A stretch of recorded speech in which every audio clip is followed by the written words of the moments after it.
Você sabe o que é o GECEL? Talvez você se pergunte, que negócio é esse de GECEL? Mas a partir de hoje, você não vai ter mais esse questionamento. Nós preparamos para você algo maravilhoso. Vários líderes em treinamento, secretários, anfitriões, membros de pequenos grupos vão dizer para você qual é a sua visão a respeito do GECEL, o que eles pensam sobre o GECEL, o que eles vivem no GECEL, o que eles veem no GECEL. E a partir desse momento, você não vai mais poder dizer que não sabe o que é GECEL. Então vamos até esses depoimentos, ok? O que é um GECEL? Pequenos grupos similares. Uma reunião semanal. Lugar de cuidado. Lugar de resgate. Lugar de paz. Lugar de desenvolvimento. Lugar de edificação. Lugar de comunhão. Lugar de acolhimento. Um lugar de amor. Lugar de repouso. Lugar de consolo.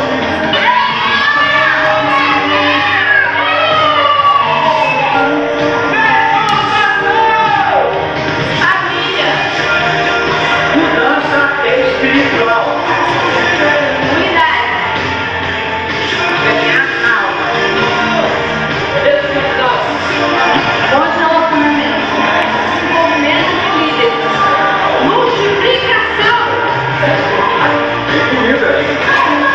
Toda a igreja trabalhando.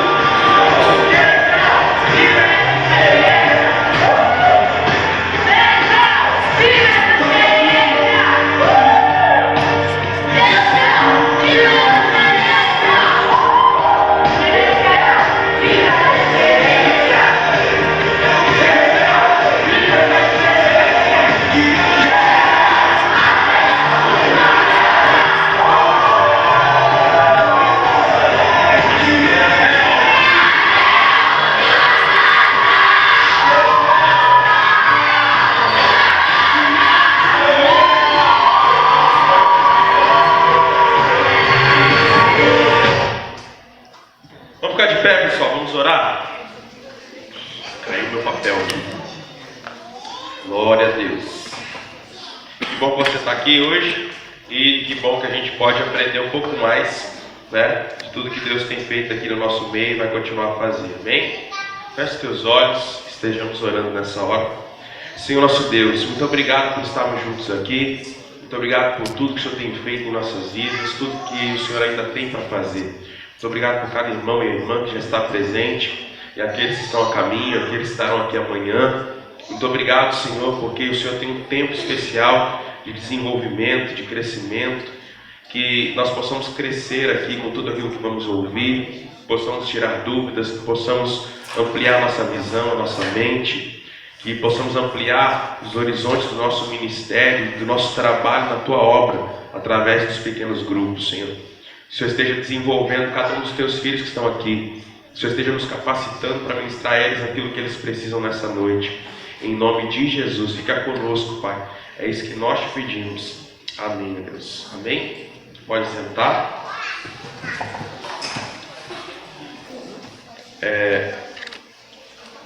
Quem fizer pelo menos 70% das aulas vai receber esse certificado aqui, tá?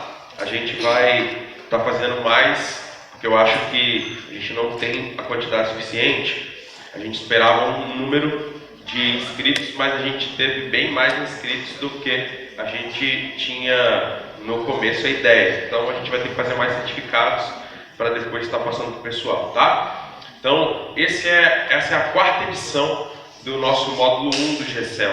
Então essa já é o quarto grupo, né, que já está se formando, né, neste módulo de treinamento do curso de líderes. Quando a gente começou, eram 3 meses e meio, quase 4 meses de treinamento, quando a gente fazia esse curso durante esse tempo. E aí, depois, já na segunda vez, eu já fiz nesse formato mais compacto. A gente compactou o curso para a gente poder ganhar tempo e porque também os outros módulos vão vindo e a gente precisa caminhar para frente, ok? Então, antes de começar, eu quero só recapitular algumas coisas. Então esse é o módulo 1, daqui a pouco eu vou passar para vocês o que a gente vai estudar. E a gente tem os demais módulos, e são um total de 5 módulos o curso de líderes aqui da nossa igreja, ok? Então, no módulo 2, a gente estuda esse livro aqui, Liderar, tá? Do pastor Joel Kominski. E este livro aqui, Compartilhar.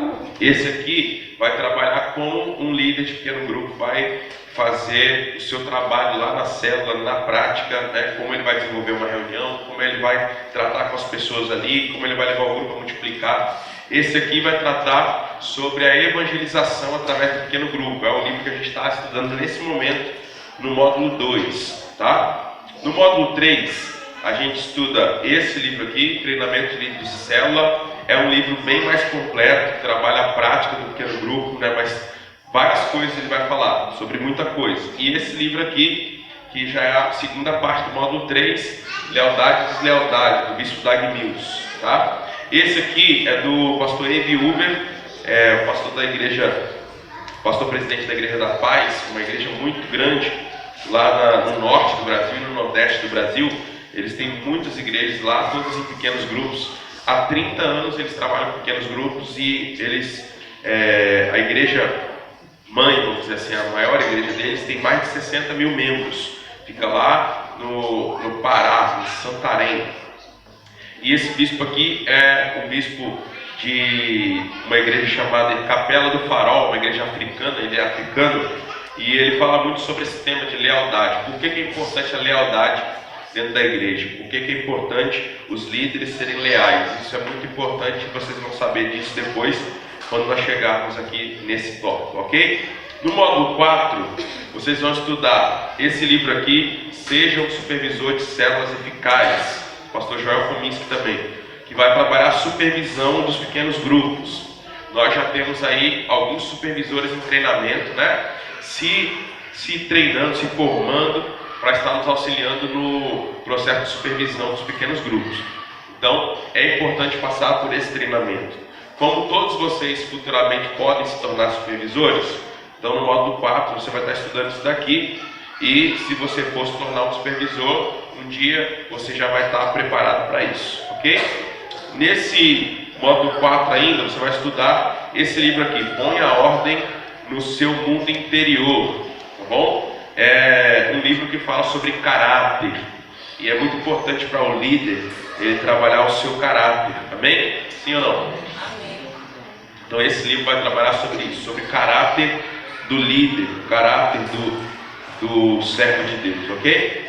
E por último, no 5º módulo, nós vamos estudar esses 2 livros aqui, Manual do Auxiliar de Célula, tá? E esse livro aqui, Manual do Líder de Célula, do pastor Ralph Nabel. Esse livro aqui também trabalha junto com aquele outro. Esse livro aqui é um livro que tem vários autores, não é um autor só. Ele trabalha junto com esse livro, esses 2 livros trabalham juntos. O pastor Ralph Nabel foi um dos primeiros a trabalhar com pequenos grupos no século passado, vamos dizer assim, no último século aí.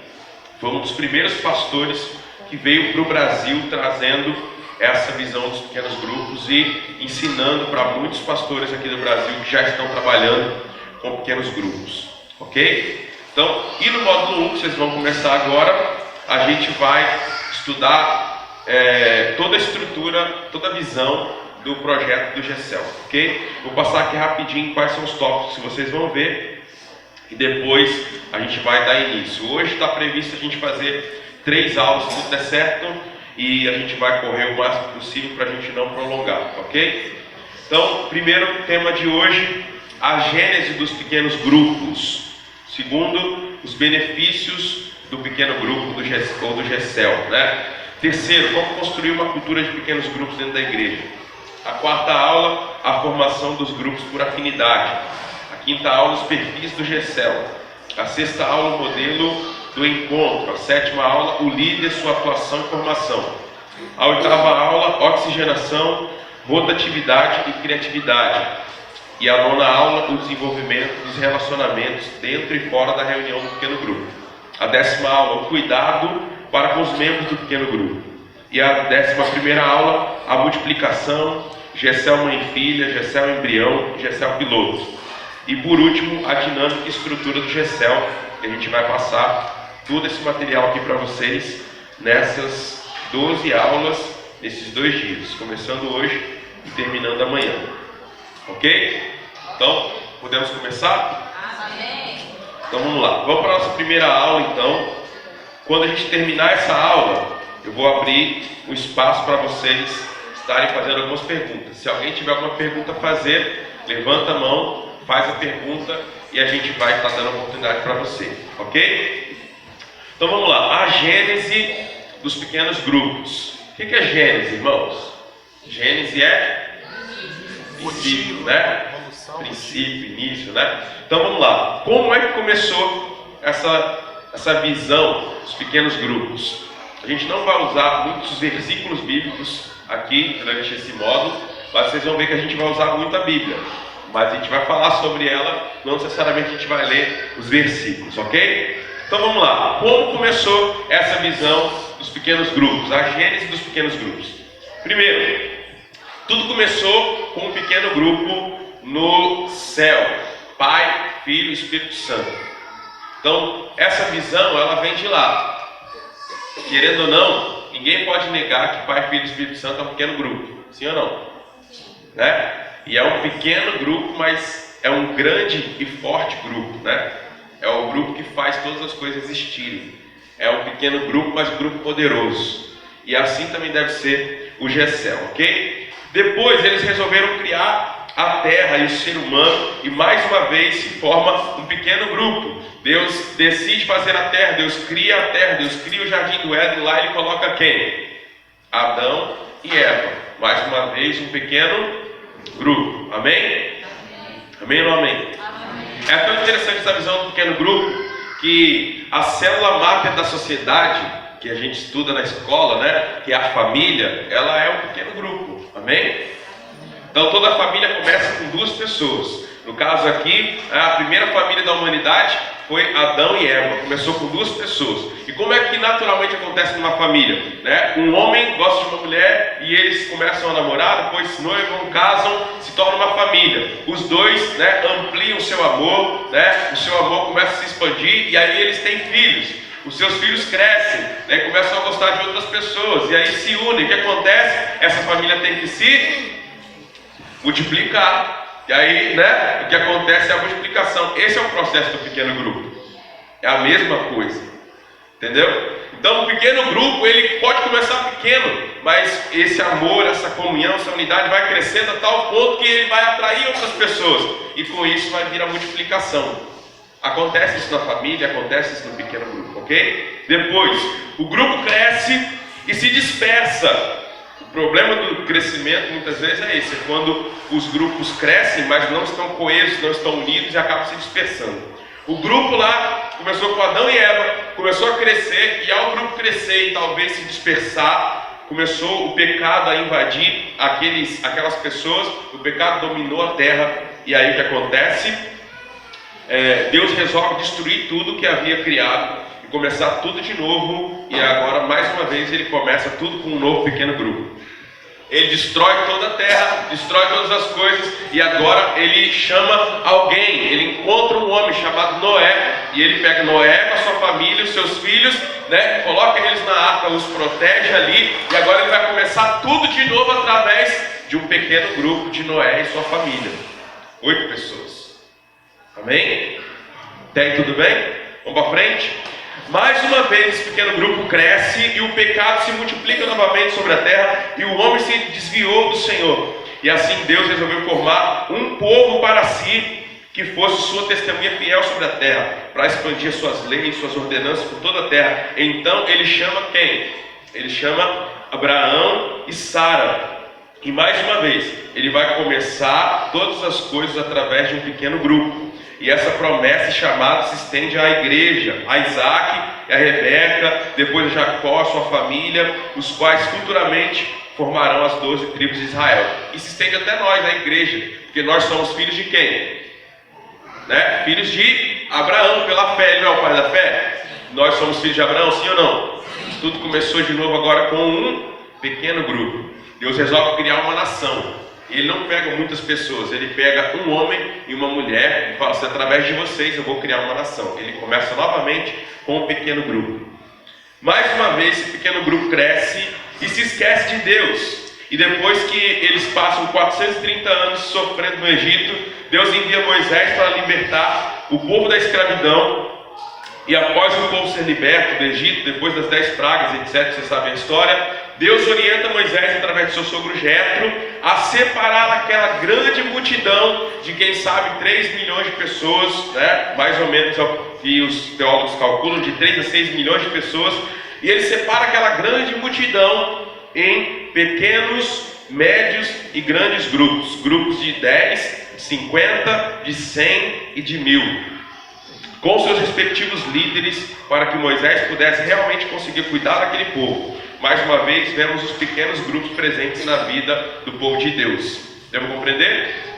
Então, toda hora aí, a gente vai vendo os pequenos grupos trabalhando, né, juntamente com a história do povo de Deus. Então, a gente está vendo aqui, essa realidade de Moisés e esse conceito que Jetro dá é o que mais parece com os pequenos grupos dentro da igreja hoje. Pode-se ter uma igreja de 60 mil membros, mas ela é organizada e distribuída em vários pequenos grupos. Então, o líder de Gessel, vamos dizer que seria esse líder de 10. É o líder que está cuidando do menor pequeno grupo, é o líder de 10. O líder de 50 é o supervisor, que está cuidando de 5 líderes de Gessel, que está lá nos grupos de 10. Esse de 100 já pode ser o coordenador, que está cuidando de 2, 3, 4, 5 supervisores, que estão cuidando de outros grupos abaixo. E assim vai subindo, é a mesma coisa. Ok? Essa é a visão dos pequenos grupos. A partir da libertação do Egito, Israel passa a ser organizado em tribos, clãs e famílias, para ficar mais fácil se controlar e coordenar em vários aspectos sociais, religiosos, políticos e econômicos. Então, as tribos, vão se organizar. Aí tinha lá tribo de Ruben, Benjamim, tribo de Zacá, de Dan, tribo de Gad, tribo de Aser, tribo de Manassés, de Naphtali, várias tribos. Cada tribo tinha várias famílias. As famílias eram organizadas, distribuídas. Então, com isso se conhecia, todo mundo sabia de quem que era, participava de que grupo, era filho de quem, neto de quem, de que tribo que era. Assim se organizavam as pessoas, tá?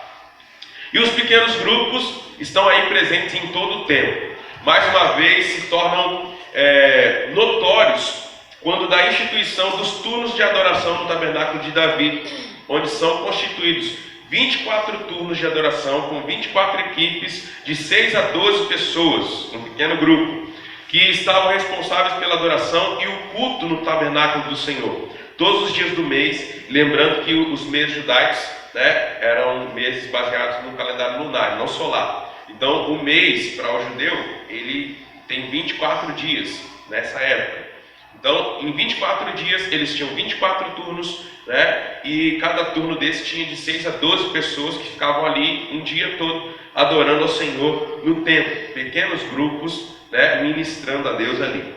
Os pequenos grupos vão ficar um pouco apagados por um tempo na Bíblia, até que o Novo Testamento inicie. E aí vemos novamente os pequenos grupos em ação, a começar com Jesus, que chama para si 12 discípulos para serem seus aprendizes e auxiliares no ministério. E dentro desse grupo de 12 que Jesus tinha, ainda tinha outro grupo menor ainda, que era os 3 discípulos mais íntimos dele, que era Pedro, Tiago e João. Então ele tinha um pequeno grupo, Gessel, vamos dizer assim, de 12, e ainda tinha o seu GD, que era o grupo discipulado, a sua equipe ministerial, a sua equipe de trabalho. Como você lá, líder, tem você, o seu líder de treinamento, seu secretário, seu anfitrião, Então é você e mais 3. Jesus tinha Pedro, Tiago e João, que era o GD dele, que era o grupo mais íntimo, mais próximo, que ajudava ele em todas as missões impossíveis, as mais difíceis, estavam eles lá com Jesus o tempo todo, ok? Então, continuando, mais adiante, vemos Jesus enviando 70 discípulos a pregar em muitas cidades e enviando-os de 2 em 2. Ou seja, Jesus pega 70 agora, forma esse pessoal, envia eles de 2 em 2, mais pequenos grupos espalhados, ministrando a palavra. Mais adiante, vemos também Jesus na famosa multiplicação dos pães, onde havia uma grande multidão e milhares de pessoas pedindo a todos que se assentassem na grama em pequenos grupos de 50 e de 100 pessoas. Quem lembra disso?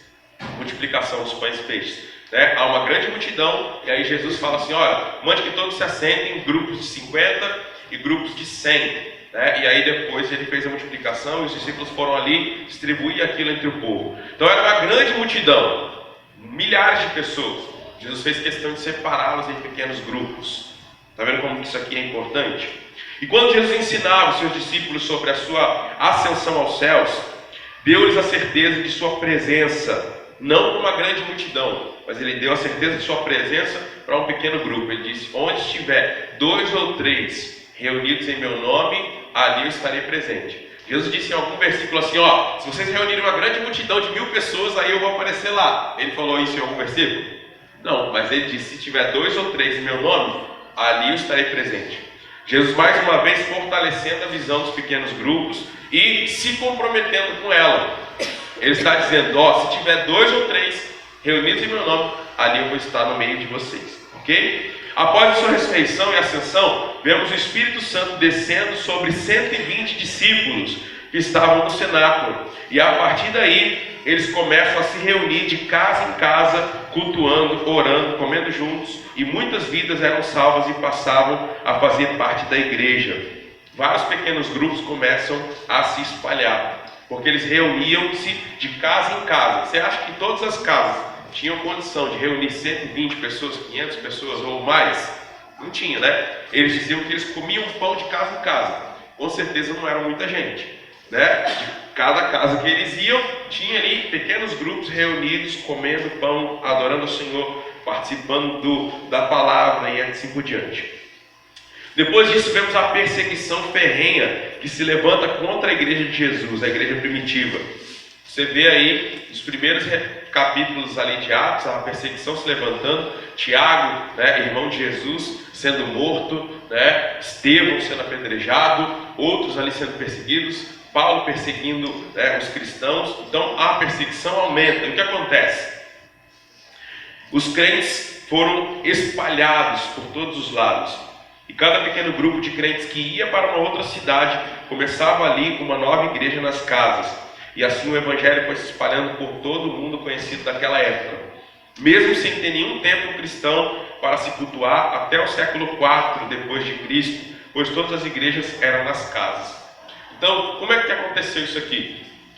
Já tinha mais ou menos 11 anos que Jesus tinha ido para o céu, ele já tinha ressuscitado, passou 40 dias ali com eles, ministrando a eles, falando com eles, né, ensinando eles, e aí Jesus sobe ao céu, Jesus, né, vai para a glória. 11 anos depois, eles ainda estavam concentrados em Jerusalém, concentrados no povo de Israel, não pregavam a palavra para outros povos, para pessoas gentias, eles estavam ali limitados àquilo.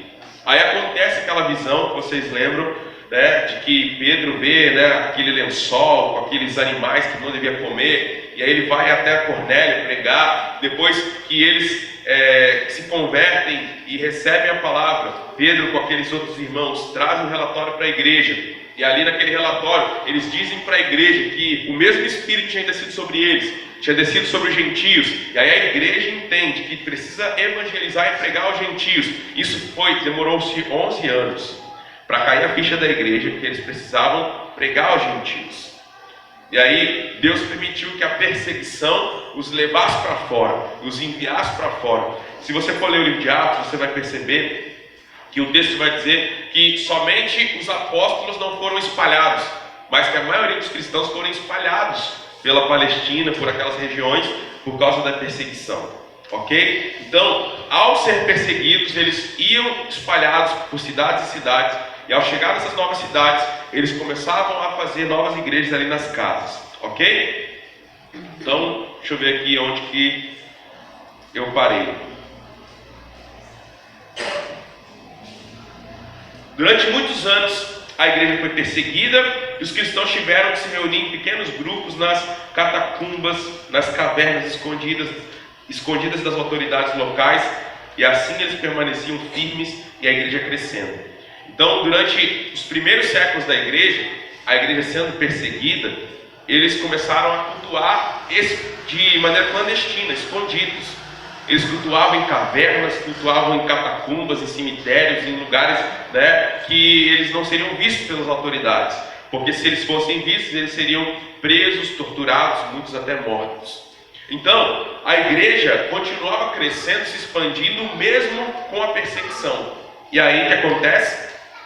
O imperador romano, ele percebe aquilo e ele pensa assim: se esse povo é perseguido do jeito que é, e ainda assim não para de pregar esse evangelho, não para de crescer essa religião, então se eu unir o meu império, a minha força política com essa religião, com certeza eu vou ter muito mais força, porque o meu poder, a minha autoridade, ela vai crescer juntamente com essa religião. E aí passa na cabeça dele: eu vou unir, né, o império com a religião, vou unir o cristianismo com o império. E aí começa a igreja a se desviar, tá? A gente vai ver isso. Depois disso, então, o que acontece? Com a instituição do cristianismo como religião oficial do império no século IV depois de Cristo, por Constantino, a igreja começa a sofrer com a influência do paganismo, que trazia suas práticas rituais para a igreja devido à falta de conversão e à obrigação de ser cristão, né? A partir daquele momento, os cristãos que eram perseguidos, agora todo mundo era obrigado a ser cristão.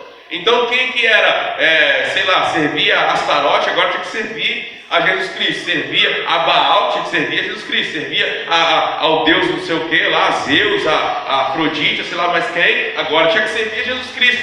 E aí entra a idolatria dentro da igreja. Por quê? Porque eles trouxeram seus deuses, suas estátuas, suas imagens, etc., para dentro da igreja, só trocaram de nome, colocaram nomes entre aspas de pessoas que estavam na Bíblia, né, de apóstolos, de pessoas que eles diziam que eram santos, mas na verdade continuavam adorando aqueles deuses. A mesma coisa que aconteceu aqui no Brasil com a escravidão, que os escravos, né, como não podiam servir aos deuses deles da África, né, porque os seus senhores não permitiam, eles pegavam os santos da igreja católica, né, e adoravam aquilo ali, diziam que estavam adorando os santos da igreja católica, mas não estavam adorando as entidades lá da África, mas sim os santos da igreja católica. A mesma coisa aconteceu aqui. Eles trouxeram suas estátuas, etc., lá dos seus deuses pagãos, e só trocaram de nome. Não, isso aqui, né, não é fulano de tal, não, é Maria. Esse daqui não é fulano de tal, não, é José. Esse aqui não é o menino Jesus, mas não era. Eles estavam adorando outros deuses. Aí a igreja começa a se perverter. Mas, ainda assim, os pequenos grupos continuam com menos forças, mas temos relatos deles na história cristã. Os movimentos de vários lugares, como movimentos monásticos, que pessoas não concordavam muito com muitas coisas que aconteciam na igreja, e aí eles se separavam e iam para lugares onde eles podiam fazer ali um monastério e queriam viver uma vida mais santificada, uma vida mais consagrada a Deus, e eram pequenos grupos que se espalhavam, mas queriam viver uma vida de mais intimidade com Deus, tá? Aí continua. No século XVIII, então, vemos os pequenos grupos voltando com toda a força com o movimento metodista de John Wesley e os seus amigos ali na faculdade de Oxford, que criaram o Clube Santo, criaram as bands e as sociedades metodistas. E quando John Wesley morreu, já havia 10.000 sociedades metodistas em toda a Inglaterra, com mais de 100.000 metodistas se reunindo semanalmente para estudar a palavra de Deus. Então, os pequenos grupos voltam com força aqui no século XVIII, com John Wesley e os seus amigos. Então, resumindo a história, alguns de vocês já conhecem, outros não. Resumindo a história, a mãe de John Wesley, Susana Wesley, ela tinha 19 filhos, e o esposo dela era um pastor Samuel Wesley, e ele viajava muito. Quando ele viajava, ela tinha que cuidar daquela criançada toda, né? E aí o que ela fazia? Ela fazia cultos nos lares, culto na casa dela. Ela fazia um culto e ela convidava os vizinhos para vir também participar daquele culto. Então, John Wesley, desde pequeno, cresceu naquele ambiente de um culto doméstico, de passar ali estudando a Bíblia com a sua família. Ele cresceu com isso. Quando ele vai para a faculdade, e ele chega lá na faculdade, ele começa a perceber que ele mesmo estava se perdendo espiritualmente, ele começa a perceber que ele não estava conseguindo viver uma vida agradável a Deus. Ele reúne alguns amigos e eles criam um clube de estudo bíblico, tá? Então eles se reuniam toda semana para estudar a Bíblia lá no quarto da faculdade, e aí começou ali com 6, 7, 8 pessoas, eles estudavam a Bíblia, e eles eram motivo de chacota pelos outros amigos da faculdade. E chamavam assim: que grupo é esse aí? Ah, é o Santinho, né? É o grupo dos santos, clube dos santos, né? Eles acham que são mais santos que os outros, acham que são melhores que os outros. O pessoal começou a tratar eles assim de maneira pejorativa. Até o nome de metodista também era um apelido pejorativo, porque eles eram muito regrados com as suas coisas, eles queriam fazer tudo certinho. E aí, né, por causa dessa maneira deles, o pessoal chamava, são metodistas, ou seja, metódico, quer fazer tudo certinho, quer, né, fazer as coisas tudo no horário, tudo numa regra. E aí o pessoal zombava deles. Esse é o Clube dos Santos, né? É os metodistas. E acabou que esse nome foi pegando. E aí foi ficando assim. E aí os clubes santos começaram a se espalhar dentro da faculdade. Vários grupos que se reuniam durante a semana para estudar a Bíblia. Com isso, depois de muitos anos, John Wesley foi aperfeiçoando essa ideia, essa visão. Isso foi se tornando mais organizado e ele foi instituindo isso como uma regra mesmo para os metodistas. Tá? Até o momento do falecimento de John Wesley, não havia uma igreja metodista ainda. Havia o movimento metodista, que estava dentro da igreja anglicana e também fora dela, mas não era uma igreja. Só depois da morte de John Wesley que se institui, né, a igreja metodista. Então o que acontece? As BEMs, o Clube Santo e as sociedades metodistas. Começou tudo com o Clube Santo. Era um grupo que se reunia para estudar a Bíblia junto, orar junto e assim por diante. Depois, quando se institui realmente as sociedades metodistas, que John Wesley institui os pastores leigos para cuidar de um pequeno grupo de 12 a 20 pessoas, que eram as sociedades metodistas, nessas sociedades metodistas se reuniam também em grupos menores, chamados BEMs. Essas BEMs eram de 3 a 4 pessoas. Então, dentro desse grupo maior, de cerca de 12 a 20 pessoas, tinham vários grupos menores de 3 a 4 pessoas. Nesse grupo maior, eles tinham estudos bíblicos, né, sistemáticos, que eles estavam sempre ali, né, estudando. John Wesley fazia questão de escrever. John Wesley escrevia muito. Então, ele escreveu cerca de 200 livros, né, no tempo que ele estava vivo. E ele escrevia livros, enviava para as suas equipes, né, que ministravam aquilo para as sociedades metodistas. E as BEMs, esses grupos menores, eram grupos de confronto mesmo. Ou seja, vamos dizer que eu, Arthur, Igor e o David, nós éramos uma band. Então, fora daquele grupão, né, da sociedade metodista, a gente tinha que se reunir de quando em quando e nós confrontávamos uns aos outros. Confrontávamos os nossos pecados, ele tinha que confessar o seu pecado, ele também, eu também, e nós tínhamos que ministrar um na vida do outro, né, corrigindo, repreendendo, exortando, para que ninguém ficasse acumulando pecado. Era um grupo de confronto mesmo, por isso que era um grupo ainda menor, que ali se contava toda a verdade, se abria mesmo o verbo, né, e não podia ninguém esconder nada um do outro, e ali puxava a orelha mesmo, e era assim que funcionava, entendeu? Então, continuando aí. Então, pensa comigo, John Wesley, já com 80 e poucos anos, quando ele morre, ele começou o ministério ali com 30 e tantos anos, já havia 10 mil sociedades metodistas espalhadas pela Inglaterra e mais de 100 mil metodistas naquela época. Estamos falando de cerca de mais de 220 anos atrás. Não estou falando de uma coisa, né, ontem. Pensa o seguinte, hoje é fácil você, entre aspas, ter uma igreja, uma denominação com 100 mil pessoas. Pensa isso há 220 anos atrás, não tinha, né, a facilidade que a gente tem hoje de divulgação, de mídia, né, não tinha facilidade de locomoção. John Wesley andou a vida inteira a cavalo, percorreu a Inglaterra inteira a cavalo. Imagina só, num país pequenininho do tamanho quase do estado do Rio de Janeiro, Inglaterra, um país pequenininho, eu não sei quanto que era a população desse país naquela época, mas eu vou pesquisar ainda e vou falar para vocês uma hora. Então imagine, num país que não era tão grande assim, há 220 anos atrás, a população do mundo não era tão grande quanto é hoje, e eles conseguiram, né, em um pouco mais de 50 anos, 100 mil pessoas. Então, não tem como se dizer que isso aqui não é um trabalho do Espírito Santo de Deus, né? E todas as igrejas que trabalham com pequenos grupos no mundo todo, elas seguem esse padrão e esse exemplo de John Wesley. Você pode procurar qualquer denominação que trabalha com pequenos grupos e perguntar se eles conhecem John Wesley e o movimento metodista. Todos eles vão falar sobre isso. Não tem como estudar pequenos grupos sem estudar o movimento metodista. Então, continuando aí. Depois de John Wesley, o movimento dos pequenos grupos voltou a se espalhar por todo o mundo. E hoje, por exemplo, vemos os pequenos grupos como a única forma de subsistência da igreja em países onde o evangelho é proibido. Sabia que onde o evangelho é proibido? Na China, por exemplo. Sabia que uma das maiores igrejas do mundo está na China. E não existe um templo cristão na China, porque é proibido se pregar o evangelho lá. Como a igreja sobrevive na China?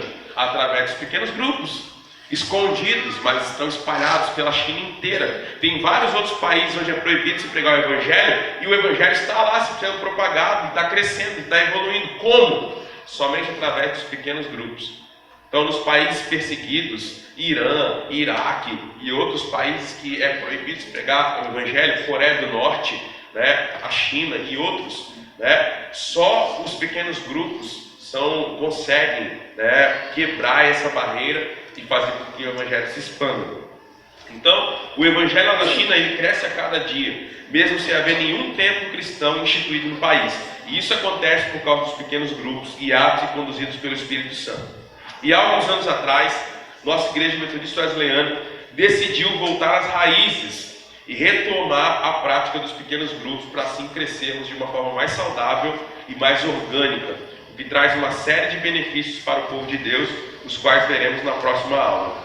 Então, esse aqui foi um resumo da visão e da gênese, né, da progressão dos pequenos grupos na história da igreja, ok? Nós metodistas, nós temos um privilégio ainda maior, que nós somos herdeiros dessa herança. Se alguém é mais herdeiro, né, dessa herança espiritual do movimento metodista de John Wesley, somos nós. Nós somos chamados de wesleyanos. Agora, tem muitas igrejas wesleyanas que ainda estão renegando e brigando com essa herança. Não querem receber essa herança. Tem muitas igrejas aí que não estão querendo entrar no movimento dos pequenos grupos, não estão se abrindo para isso, estão renegando sua própria herança, sua própria história. Porque nós somos herdeiros dessa herança, desse movimento. Amém? Então, terminamos essa primeira aula agora. Se alguém tiver alguma dúvida, alguma pergunta, algum questionamento, levanta a mão e fala que a gente vai responder para a gente passar para a segunda aula. Ok? Antes disso, eu quero agradecer a pastora Patrícia, é isso? Deus abençoe, pastor Rufino, Deus abençoe, né? E as equipes aí, o pessoal de outras igrejas que estão conosco, sejam bem-vindos, amém? Então, temos aí alguém que gostaria de fazer uma pergunta? Pode fazer. Ninguém? Ó, vocês estão fera mesmo. Nenhuma pergunta, pessoal? Ó, todo mundo entendeu? Levanta a mão quem entendeu. Nenhuma dúvida, nenhuma curiosidade, nenhuma pergunta, nada. Mano, quer falar? Não? Hã? Levantou a mão atrasada. Levantou a mão atrasada? Beleza. Estava dormindo, né? Então, vamos para a segunda aula. Ô, Hélio, faz favor, dá um clique lá e vamos começar a segunda aula. Pausa essa e vamos começar a segunda aula. Então, essa segunda aula é os benefícios dos pequenos grupos, ok?